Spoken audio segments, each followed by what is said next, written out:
Ladies and gentlemen, welcome to Chanel Jasmine, the best novel Chanel for romantic stories. Hai guys, selamat datang di channel Jasmine, channel terbaik untuk menyimak novel-novel romantis.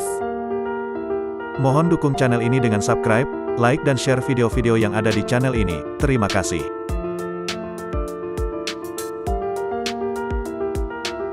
Kaisar Agung Seni Bela Diri bab 623. Di alam surga misterius, seorang wanita berpakaian jubah merah muncul di hadapan gerbang sekte Tarsuna. Terdapat tanda api di dahinya, dan auranya yang kuat serta kehadiran yang dingin membuat semua yang ada di sekte tersebut gemetar, seakan tubuh mereka terkunci tanpa bisa bergerak. Lin Zifeng, Yan Yuer, dan Yan Siruo, yang telah mencapai tingkat kekuatan sebagai dewa iblis, tetap tak berdaya di hadapan wanita berjubah merah itu. Dengan sebuah tatapan, wanita tersebut menarik dan mengunci mereka mendekat ke arahnya. Masih satu penguasa langit tersisa. Wanita berjubah merah itu berbicara dengan nada dingin.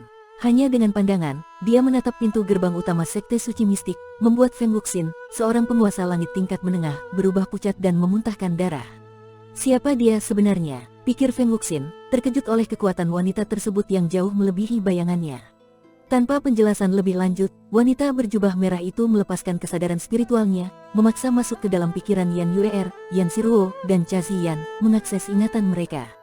Dari ingatan mereka, ia menyadari bahwa Luo Xiu pernah memancing musuhnya, Situ, ke dunia yang lebih rendah untuk mengalahkannya. Setelah memperoleh informasi ini, wanita berjubah merah itu menghilang, dan kekangan pada Yan Yuer serta yang lainnya pun lenyap, membuat mereka jatuh ke tanah dengan wajah pucat. Dalam sekejap, wanita itu muncul di hadapan Feng Wuxin. Meski Feng Wuxin mencoba menunjukkan hormat, kesadaran kuat wanita itu langsung menyerang pikirannya tanpa ampun. Dalam sekejap, pikiran Feng Wuxin terasa kosong, dan ia tak dapat menolak sama sekali. Wanita berjubah merah itu kini mengumpulkan informasi baru. Ia menemukan bahwa Luo Xiu memiliki pecahan dari sari cahaya abadi, objek yang menjadi tujuannya. Baginya, kematian dua pengikutnya bukanlah masalah besar, yang ia cari hanyalah pecahan itu. Ada keuntungan tak terduga dalam perjalanan ini, gumamnya. Di dunia yang lebih rendah ini, ternyata ada sosok dengan tubuh yang memiliki kekuatan luar biasa, serta seseorang dengan afinitas tinggi terhadap hukum api. Waktu terus berlalu, dan Luo Xiu mendalami latihannya, tanpa menyadari perubahan yang terjadi di luar sana. Dengan menghabiskan kristal dewa dan ribuan pil untuk mencapai titik tubuh ke-17, dia mengabaikan dunia luar selama puluhan tahun. Namun, dalam alam bintang utara, sebuah peristiwa besar mengguncang, Patriark Taiyun meninggal dunia. Pada hari itu, suara langit bergema di sekte Tailai, diiringi hujan deras yang membawa suasana duka mendalam, menyelimuti seluruh sekte. Tampak cahaya terbang dari sekte tersebut, melambangkan kepergian Patriark Taiyun ke dalam siklus reinkarnasi. Dengan wafatnya Patriark Taiyun, banyak formasi besar di sekte Tailai tidak dapat lagi diaktifkan sepenuhnya, membuka peluang bagi kekuatan-kekuatan lain yang mengincar warisan formasi sekte tersebut. Di tengah gejolak ini, sisa-sisa medan perang kuno tiba-tiba muncul di ruang hampa tak berujung, berupa daratan yang melayang dengan aura keabadian yang kuno, melintas di angkasa di luar alam bintang utara. Di atas tanah yang hancur dari medan perang kuno, tanda-tanda pertarungan besar masa lalu masih terlihat jelas, dan dari waktu ke waktu, jejak-jejak kekuatan dari pertarungan para ahli muncul, membentuk berbagai fenomena aneh.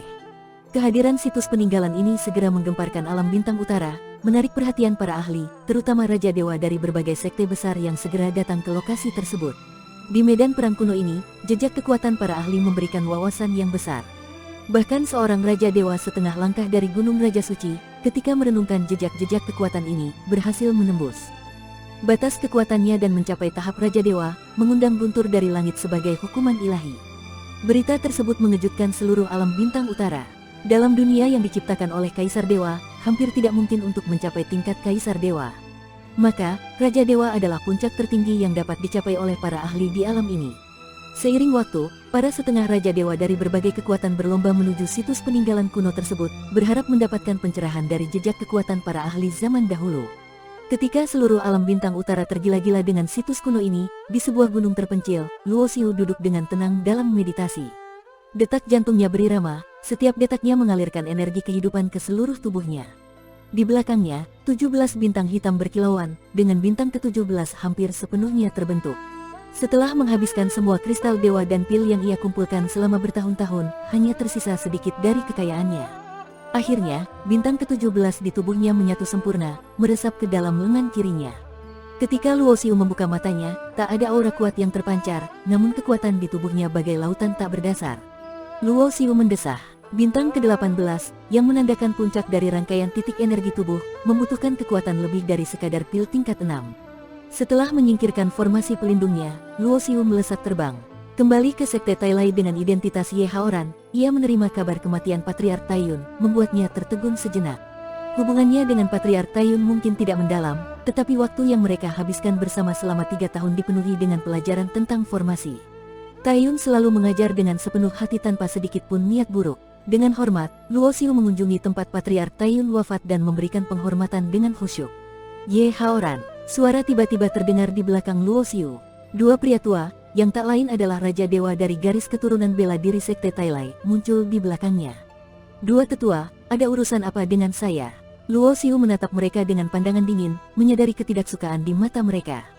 Dengan kematian Taiyun, garis formasi akan digabungkan dengan garis bela diri. Serahkan warisan Taiyun, dan aku akan menjadikanmu muridku, memberikanmu status dan keuntungan besar di Sekte Tailai. Salah satu dari mereka berkata dingin, tidak menyembunyikan maksudnya. Selama puluhan ribu tahun, garis formasi telah memberi kontribusi besar bagi Sekte Tailai.